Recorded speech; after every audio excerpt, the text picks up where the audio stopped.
Je vais pas vous mentir, en lançant l'épisode, j'avais quelques craintes, que ce soit d'un point de vue visuel, d'un point de vue cible, est-ce que j'étais la cible ou non. Force est de constater qu'après ce premier épisode, je suis plutôt conquis.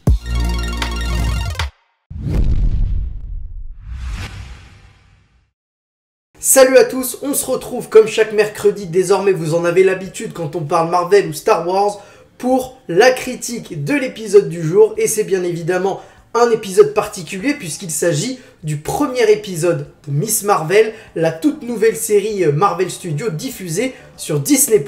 Alors, avant de rentrer dans les détails, je le redis encore pour les petits nouveaux parce que j'espère qu'il y a des petits nouveaux et j'espère qu'ils resteront et qu'il y aura d'autres petits nouveaux qui les rejoindront.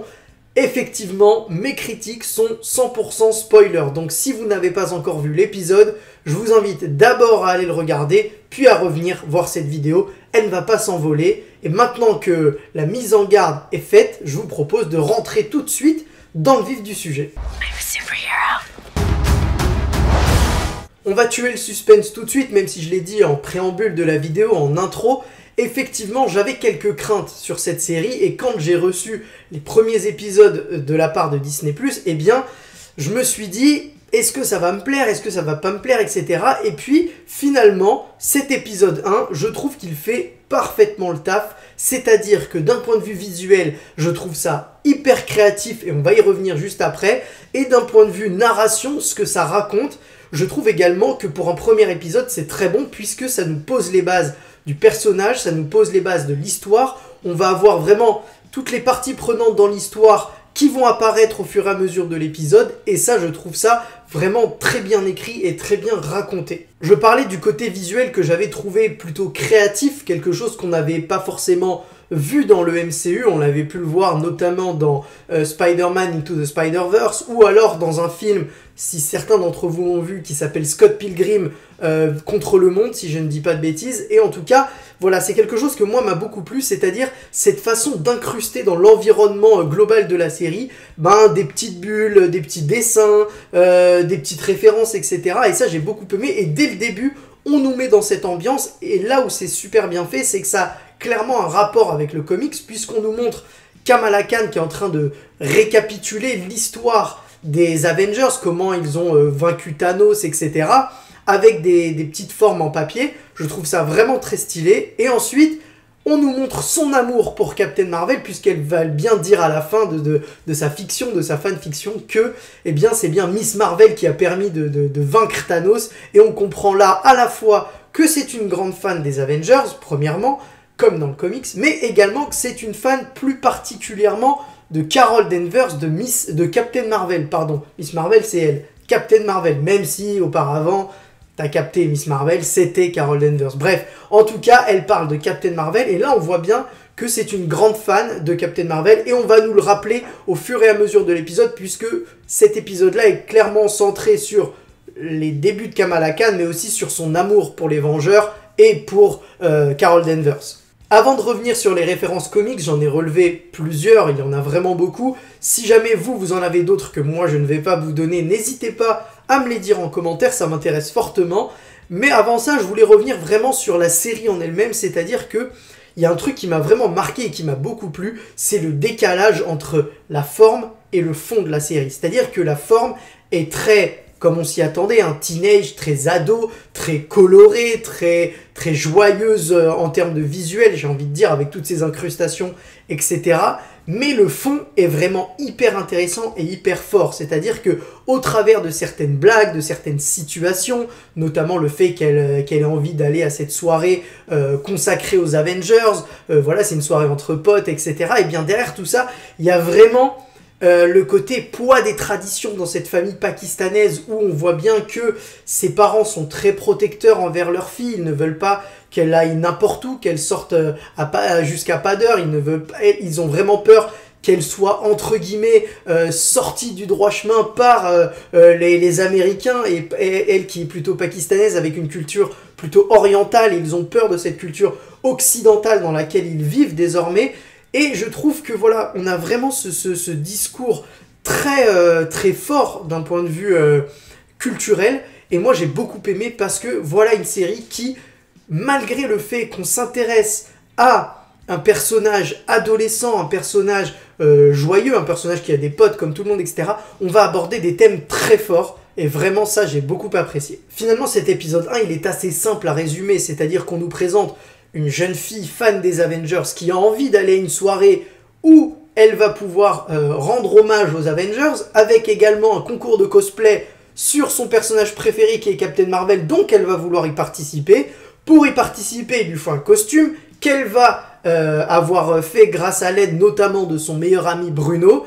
Et elle a envie d'y ajouter sa petite touche personnelle à elle. Et bien évidemment, elle va tomber sur, par chance, par hasard, il y a un colis qui vient d'arriver chez ses parents. Elle va tomber dessus avec dedans notamment ce bracelet. Et ce bracelet va activer les pouvoirs qu'on a vus dans le trailer. C'est-à-dire ce flux d'énergie qui lui permet d'allonger ses membres d'un point de vue énergétique. C'est pas ses membres directement, mais c'est vraiment voilà, un flux d'énergie.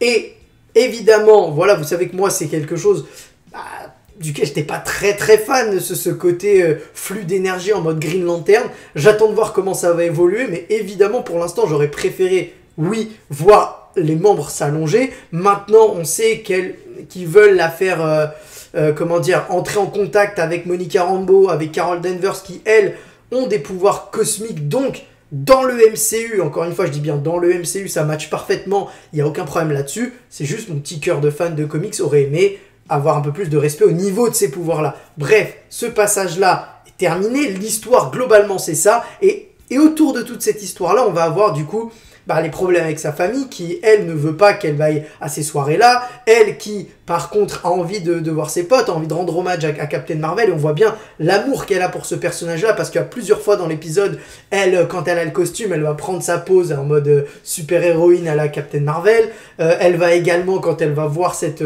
statue de Captain Marvel être vraiment subjuguée, avoir les étoiles dans les yeux. Donc on sent bien cet amour-là. Et c'est vraiment très bien retranscrit. Et qui dit super-héroïne dit forcément un acte super-héroïque. Et il va intervenir notamment lors de l'AvengerCon, quand elle va être devant la scène et qu'elle va pas trop comprendre ce qui se passe, elle va pas se sentir bien, etc. Et elle va avoir son pouvoir qui va se déclencher. Et à ce moment-là, eh bien, elle va faire tomber la tête d'Ant-Man, qui va déclencher une réaction en cascade, etc. Jusqu'au moment où Zoé va être en danger. Donc Zoé, ce personnage qu'on nous présente un peu en mode comme Bruno, comme tous les personnages qui gravitent autour d'elle. Bruno, on a bien compris que c'était son meilleur pote. Et de l'autre côté, on a Zoé qui, elle, eh bien, est un peu la star du lycée, contrairement à Kamala qui est plutôt réservée. Voilà, les gens ne tiennent pas vraiment compte d'elle, etc. Sauf qu'elle va lui venir en aide, elle va la sauver. Et là, on aura vraiment le premier acte super-héroïque de Kamala Khan. Maintenant, il y a plusieurs questions qui se posent sur la suite des épisodes de la série, notamment par rapport à ce fameux bracelet qui semble être un héritage familial. Donc, elle va certainement vouloir en apprendre plus. On voit que sa mère a l'air de savoir quelque chose, mais elle veut pas trop en parler. Donc, on sent qu'il y a une histoire derrière ce bracelet. On sait que ça vient des générations précédentes de la famille Kamala. Donc, on se doute qu'il y a un rapport avec ça, et là encore une fois, je vous invite, si jamais ça vous intéresse, à lire les comics, puisqu'il y a peut-être un indice, justement, par rapport à ce bracelet dans les comics, qui serait là encore une fois une réadaptation, mais plutôt bien trouvée, je trouve, c'est-à-dire que dans les comics, je ne vais pas vous spoiler, parce que j'ai pas envie de spoiler, on sait jamais la suite de la série, mais dans les comics, il y a bien quelqu'un de la famille de Kamala qui avait un bracelet de ce genre-là, pas avec les mêmes propriétés, mais dans lequel on aurait vraiment ce côté héritage familial. Et donc, ça peut clairement faire penser à ça. Et d'ailleurs, je sais pas vous, mais moi, j'ai eu l'impression de voir un petit peu des clins d'œil à Alerte Rouge, le dernier film d'animation Pixar qui était sorti sur Disney+, où on a aussi ce côté héritage familial, où toutes les femmes de la famille peuvent se transformer en pandarou. Bah là, c'est un peu en mode toutes les femmes de la famille se transmettent ce fameux bracelet. On a aussi ce côté où la petite fille dans Alerte Rouge, c'est une petite fille de son temps, une Canadienne, je crois, si je dis pas de bêtises, qui, elle, du coup, a envie de vivre en mode à la canadienne, à l'occidentale, là où sa famille est plutôt très dans les traditions, très dans le côté on respecte les traditions, on fait pas ça, on fait pas ci, etc. Comme Kamala Khan, finalement, qui, elle, respecte sa famille, on sent hein, qu'il y a ce respect de la famille, mais qui a aussi envie de vivre sa propre vie d'une enfant de 16 ans. Elle a envie de vivre sa vie de jeune fille finalement, avec ses potes dehors, etc., etc. Donc il y a beaucoup de parallèles, je trouve, entre les deux programmes. Dites-moi si vous êtes d'accord, oui ou non. On va maintenant passer, comme je vous le disais, aux références comics, et il y en a vraiment un paquet. Déjà, le fait que Kamala Khan soit fan des Avengers, qu'elle fasse des fanfictions, ça c'est clairement dans le comics dès le début. Elle a d'ailleurs un site internet dans les comics, je ne sais plus comment il s'appelle, c'est un truc en anglais, mais j'ai oublié le nom, enfin bref, sauf que là on voit bien qu'elle a une chaîne YouTube, contrairement à un site internet. Donc ce côté fanfiction, on l'a bien, ce côté fan, bien évidemment, de Captain Marvel, on l'a également, on la voit, hein, elle a ce costume, elle prend les mêmes poses, vraiment voilà, il y a beaucoup de références. On a même le moment où elle prend le foulard pour se l'attacher à la taille, qui fait penser au costume de Captain Marvel. Qu'est-ce qu'on a d'autre? On a évidemment sa peluche en forme de paresseux, qui là aussi est dans le comics, on l'a à plusieurs reprises dans le comics, notamment j'ai une image d'Iron Man quand elle a une vision des Avengers, elle voit Carol Danvers, Iron Man et je ne sais plus qui est le troisième, peut-être Captain America, elle les voit tous les trois et il y a Iron Man qui a dans ses mains ce fameux paresseux. Et d'ailleurs paresseux en anglais se dit sloth, et on voit bien que sa société de production qui produit ses contenus s'appelle également Sloth, donc paresseux, là encore on a ce petit clin d'œil à l'animal. Autre référence comique, c'est au moment où on arrive du coup dans son école, on a cette pancarte avec plein de noms écrits dessus, où on a notamment J. Willow Wilson, on a Adrian Alphona, et on a plein d'autres noms, et en fait ces noms-là, ce sont toutes les personnes qui ont participé à la création du personnage, au run sur le personnage, que ce soit la scénariste qui a inventé le perso, que ce soit le dessinateur qui a dessiné le personnage, l'encreur, le lettreur, voilà, on a vraiment toutes les personnes qui ont participé à la création de Kamala Khan, et je trouvais que c'était sympa de les avoir sur cette plaque commémorative, pas commémorative, mais sur cette plaque à l'entrée de l'école. Tout à l'heure, je vous parlais de Bruno, qu'on a découvert dans l'épisode, qui est du coup finalement son meilleur pote, mais qui dans les comics est également amoureux de Kamala. Et bien là, on le voit travailler dans son épicerie, qu'on a également dans les comics, celle qui s'appelle Circle Q, et d'ailleurs où vont venir se réunir très souvent Kamala, Nakia et Bruno pour discuter, etc. Après, ça c'est pas en comics, mais vous avez bien évidemment, je pense, vu toutes les références à tous les Avengers, à beaucoup de personnages de l'univers du MCU, notamment lors de l'AvengerCon, mais aussi lors de cette séquence où ils sont en vélo avec Bruno et on voit sur les murs plein de références qui s'animent, etc. pendant qu'ils sont en train de discuter de leur plan.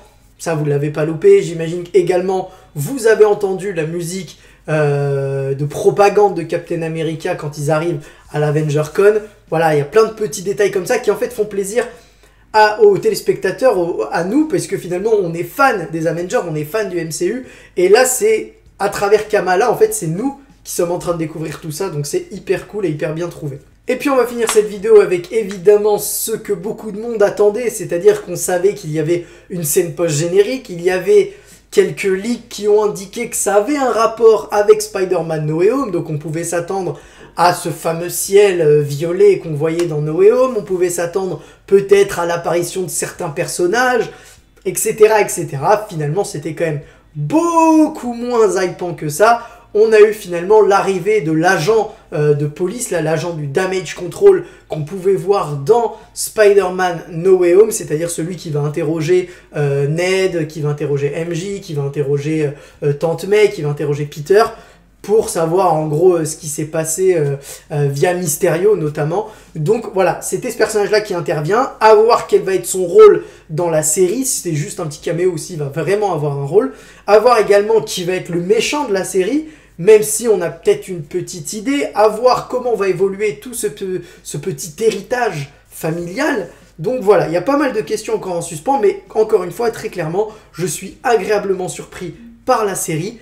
J'attends de voir ce que va donner la suite, mais en tout cas, vraiment, je suis comblé. Dites-moi si vous avez aimé cet épisode ou non, est-ce que vous allez continuer ou non. Dites-le moi en commentaire. Si vous avez aimé la vidéo, n'hésitez pas à liker, à partager, à commenter et à vous abonner. Ça, c'est vraiment le top si vous le faites. Ça ferait super plaisir. Et moi, je vous dis à la prochaine pour parler de Miss Marvel, mais aussi de Star Wars qui arrive également ce mercredi. Ça va être dingue. Salut!